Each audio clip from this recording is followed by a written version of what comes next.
So thank you everyone for the time. I was really hoping to kind of walk through just a couple of concepts we've really been focused on at ProcessMaker and kind of hopefully start a conversation around where it is we see the space going and how to be prepared for, I guess, where the puck will be, if I may borrow the Wayne Gretzky reference, in a couple of years. Not only are we in the phase of automating single processes, but automating a combination of processes and even within a process kind of automating tasks.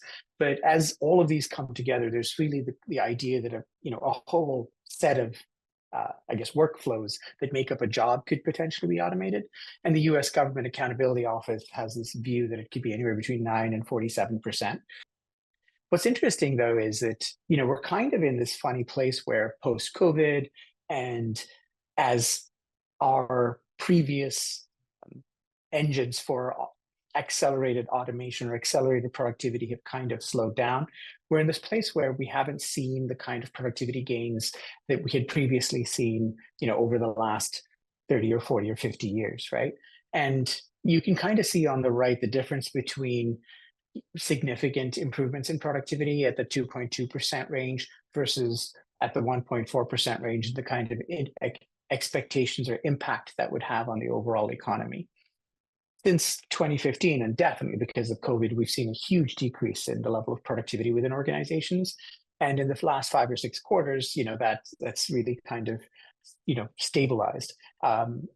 So we're finding that our clients and many of the companies we speak to are in this phase where with the finite number of dollars they have, with the finite number of resources they have, there's this push to see how they can deliver even a greater level of capability or a greater level of productivity.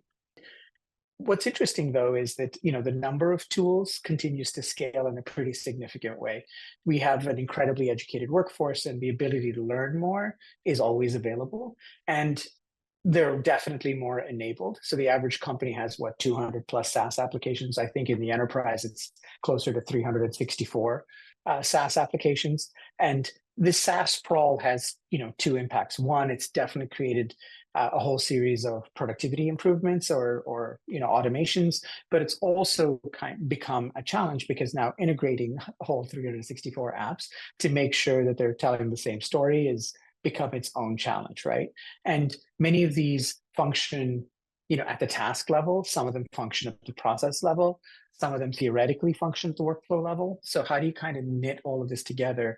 And which ones do you really need? Is all of this SaaS sprawl a meaningful addition to a business?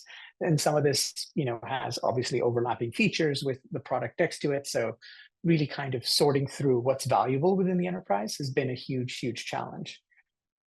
We think in that context, what's become interesting, and you've seen, 97 versions of this slide, but essentially the idea that AI is reaching, at least in some places, human aptitude, right? In the context of writing the SAT, definitely it's caught up. And, that's even become more true of doing things like the bar exam. This PowerPoint slide may be a bit of a bit of an eye chart, but on the far left, you can kind of see how improvements in GPTs have meaningfully improved performance in things like the bar. And as that happens, the idea that not just that these AI are not just useful in the context of being able to identify a cat versus a not cat, but being able to meaningfully, apply reasoning so that the 3 or 4 components that are required to be able to, complete a workflow, which is the ability to automate and task function quickly, the ability to be able to understand, and make if then else decisions at scale and quickly, which are, more traditionally digital concepts, to now being able to handle, more fuzzy logic, right? Being able to handle decisions where there's 2 or 3 or 4 input that may affect the outcome, are all now capable, or all now, part of a single set of work capabilities. So now building the workflow becomes more obvious or more capable. We've all kind of grown up with Moore's law and seen everything get better or twice as good every 18 months. And so the current computers are infinitely better than the Commodore 64 I started with, which shows my age, which I don't know if is a good thing. But what we're seeing in terms of AI growth is that essentially every 18 months, we're getting 35 times better, not twice as good. So Moore's law is being meaningfully accelerated. And that has obviously impact in terms of what's available in knowledge, but what's available and what's possible in terms of being able to do analysis and being able to include that analysis with if-then-else decisions, with high-speed automation to be able to, handle more and more of a workflow. So I thought this was interesting because it kind of adds to the position that the U.S. government has taken, or the U.S. Accountability Office has taken, which is that 50% of work theoretically or technically be automated, according to McKinsey. And the Accenture report, because every good deck has a McKinsey or Accenture quote, shows believes that by 2035, about 40% of all jobs could fundamentally in some way be meaningfully impacted by automation, or meaningfully automated in terms of what's possible and what's delivered. Being able to understand how we go from task automation to process automation to full job automation is really going to be the interesting next set of questions. And as we thought about this, we thought a little bit of context would be useful. The first was, there's a whole series of efficiencies we got by just implementing software in the last 20 years. Of course, there's models of this that look all the way back to the industrial age, but if we focus on kind of our lifetimes, software efficiency was that first wave and obviously had a huge impact. And in 2000, kind of the birth of the internet really allowed 2000 to 2020 happen. We were able to distribute work globally. We were able to, have work follow the sun. We were able to, see the productivity gains from those capabilities, and the productivity gains fundamentally from, work happening anywhere, right? And obviously the COVID crisis really affirmed that. While we all have offices now, the idea that we'll all go back to the offices absolutely full time for 40 hours a week, it's somewhat unrealistic now, right? Like we can work from anywhere and do work from anywhere. And so productivity capabilities have kind of scaled to be able to work from anywhere. The next step feels like taking those, now that we can work from anywhere and now that, the work can be automated, it'll be all of that work, or a good deal of that work, now being completely automated and moving into an automation cloud, right? And humans handling the exceptions of that work, as opposed to having to handle every task automation or process automation that was previously manual. And as I said before, kind of that linkage of the task automation to the process automation to the process workflow automation to the full job is that hierarchy we see really playing itself out over time. Really, there's, again, three components which play themselves out. The first is obviously the urgency to kind of continue to deliver productivity gains, which we talked about a few seconds ago, but becomes more and more important as we come out of kind of this phase of, at least economically, of higher inflation, where we weren't able to kind of deliver the productivity that allows prices to kind of stay stable. The second has really been a series of issues around isolated tasks, and this kind of plays out to the point we discussed a few seconds ago around the average enterprise having 364 apps, right? So there's a whole industry, and it's not even a cottage industry anymore, around making sure the right people at the enterprise have access to the right apps, and making sure those, the data in those apps are unified. And then we end up with all these ops teams whose sole responsibility is to link together the data from, marketing and sales and customer success, and making sure that we're all saying the same thing, right? Do we know exactly how many customers do we have? Do we all agree on how many leads are in the business? Do we all agree on this, where exactly each of these leads are in terms of stage? Those are examples from our own business, but I'm sure you see those play out everywhere. And what happens is, senior managers or even managers are pointing to system A versus system B, which, have the data in a slightly different cut. So those silos really do affect the performance of the enterprise, and really do affect the way decisions are made. Companies believe, one set of leaders believe, data from one set of siloed tools versus another, and bringing those together becomes kind of this human operation, right? So being able to kind of refine that, we think is the next big step. And then in doing that, we think that we'll get to kind of that final stage, which is we can begin to have a fully automated process, a fully automated workflow that takes 2 or 3 or 4 processes and knits them together. Just to make the point a little bit more clear, we think that a single process automation is pretty clear, right? So we want to be able to automate invoices, or we want to be able to automate expense reports, or we want to be able to automate, some other super clear, function that's in a box that's clearly identifiable, that has clear edges, which is great. But then what ends up happening is that there's within a single process there may be multiple other processes which need to play out, and so being able to orchestrate process groups or workflows becomes important. And the idea is to be able to start an expense report, but then jump off the expense report, do a time report, and come back to the expense report. Should happen in an automatic way, should happen in one piece of software that can orchestrate the other underlying pieces of software if needed, or can function as the one piece of software that connects with the ERP and with the HR system that are needed to kind of bring that process group together. And then finally, there's full functions, right, where all the tasks of expense management plus accounts receivable management plus accounts payable management all happen in one spot, and then the human only has to deal with the exceptions, as opposed to managing multiple expense reports, or approving multiple expense reports, and approving multiple POs that are multiple expenses, or accounts payable, both non-PO and PO, right? So all of that kind of becomes automated in a single space or a single place. And the big deal is the orchestration.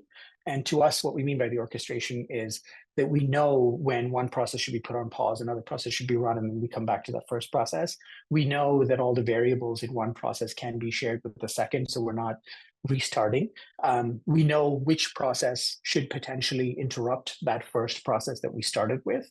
And being able to view all of those, being able to provide a next best action in a single spot is another example. So those are the actual tasks or activities that make kind of full process group automation a thing and successful. In terms of what we actually see, though, we feel like this process of full job automation or AI agents that can do a whole job are beginning to happen. And I thought an interesting kind of metaphor or mechanism to think about this was to think about it in the context of what happens for autonomous cars, right? The idea that an AI agent or a job automation is going to show up on day one and just do the full job is maybe optimistic, right? What's far more likely to happen is the way, as I said, we've seen automation happen with cars. On the far left is like the zero automation capabilities of your favorite muscle car that had all the basics that kind of operated mechanically, and if you had a muscle car, may or may not have operated that well in the first place. Then came a whole set of driver assistance features, really starting 2005. By 2010, 2015, they were definitely more popular, and now some are required by law in many cars. Partial automation was that next step, and in partial automation, the driver is still monitoring the system, and the first set of Teslas really kind of made this a popular thing, and now I think they're pretty standard in most vehicles, right? So it's everything from lane changes to emergency braking to all of those kinds of functions, helping you stay in your lane, and so on. And every car maker has a super special name for these, so you see that play out. The fourth, or third and fourth, are really the next level of automation, where the system is responsible for monitoring the driving environment. You begin to see conditional automation, where the vehicle can handle itself on the highway, or handle itself on the highway on all 2-lane roads, and then the driver, the human, is only responsible for the last mile.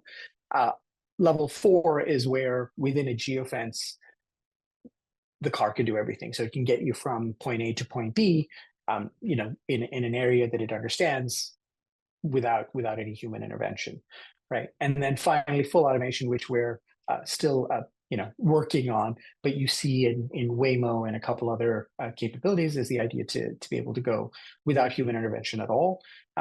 What's interesting is that even in many of the systems that we have now, we're still kind of crossing the chasm between 4 and 5. In many cases, even with Waymo and systems like that, there's still a human in the background who potentially takes over driving when necessary. So I thought this would be an interesting framework in which to think about automation from autonomous cars to autonomous jobs, right? And what you see here is exactly that, right? So we go from zero automation, which was a process is handled in email or in the office in Excel or the tool of choice, right? To forms assistance where we begin to build a form so we can kind of standardize the data we collect, and it's manually queued for approval, but all the data is there in a unified, organized way.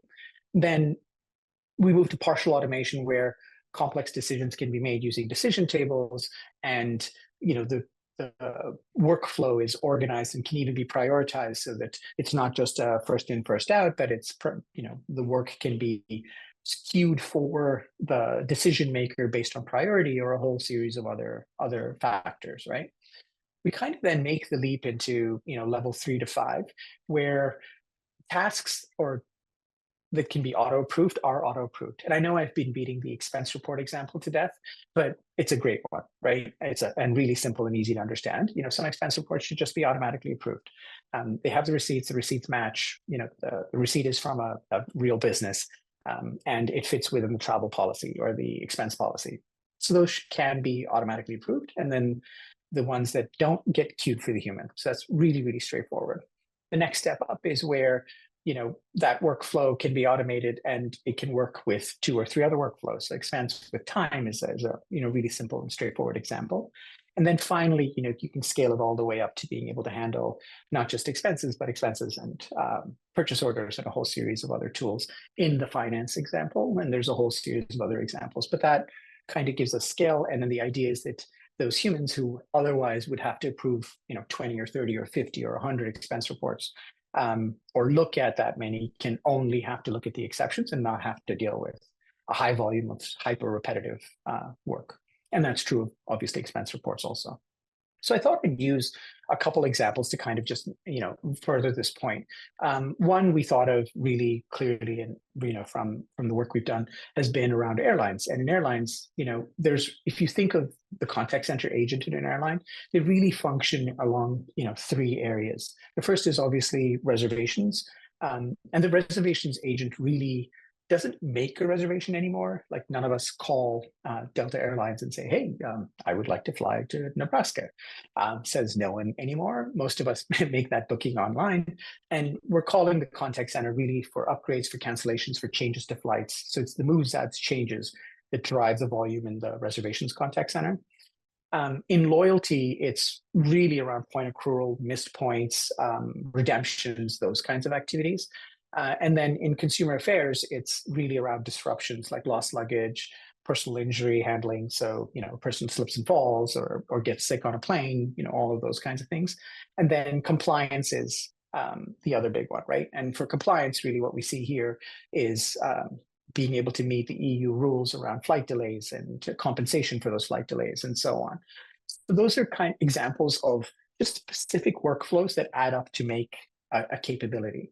So what would happen at the next level of detail is in reservations, we need a cancellation workflow, an upgrade workflow, and a move out change workflow.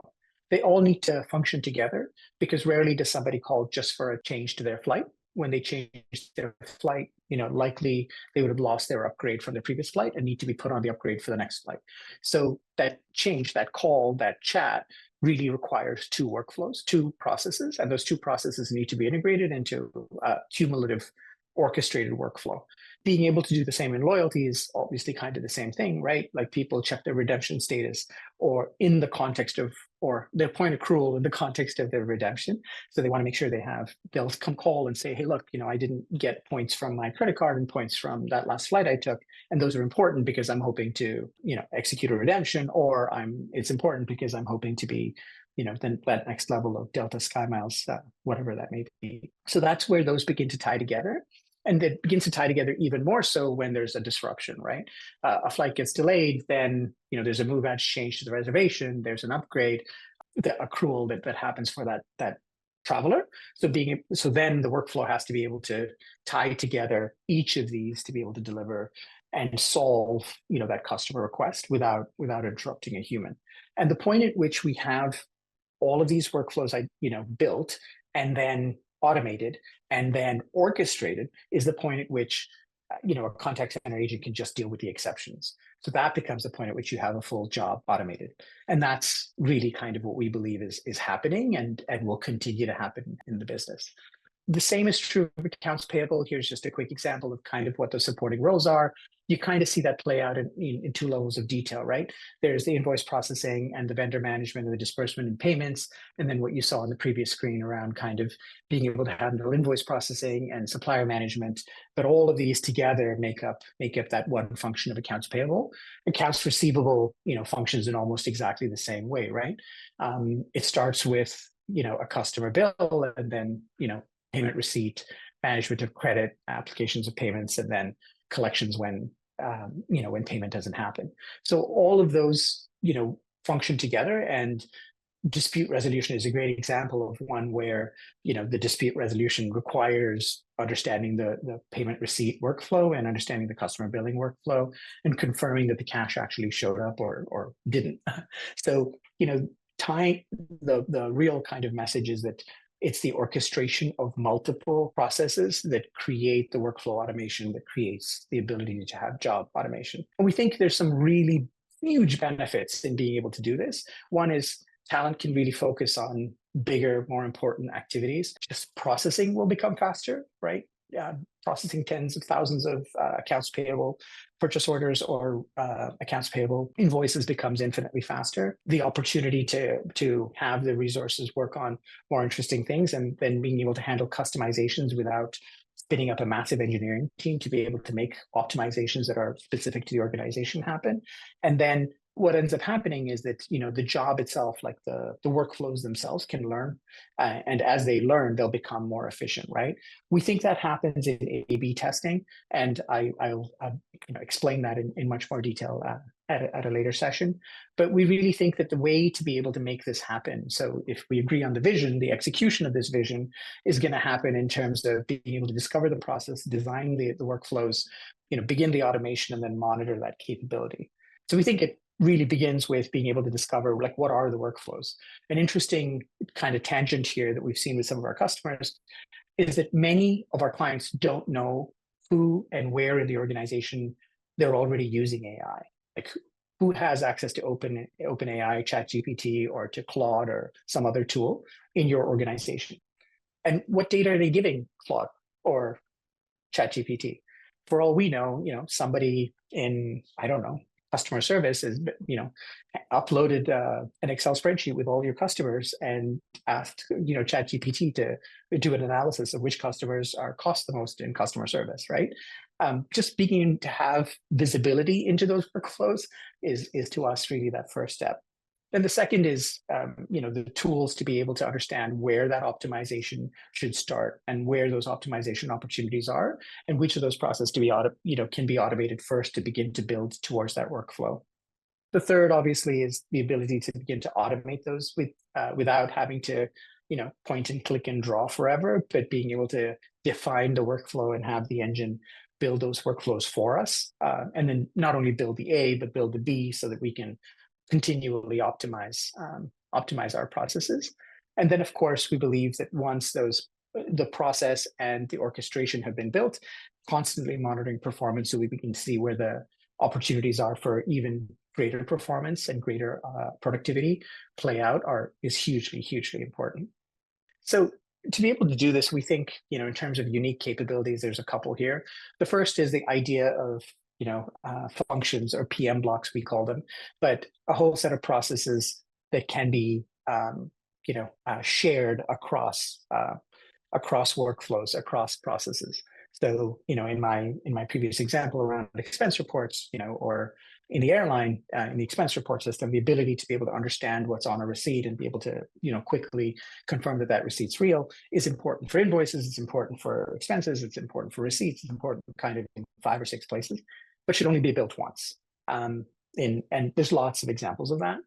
The second is that we call it Flow Genie, but the idea fundamentally that a LLM should be part of the BPM capability, meaning it's not just a set of if that else decisions, but it's also the ability to use a large language model to be able to make a decision becomes incredibly important.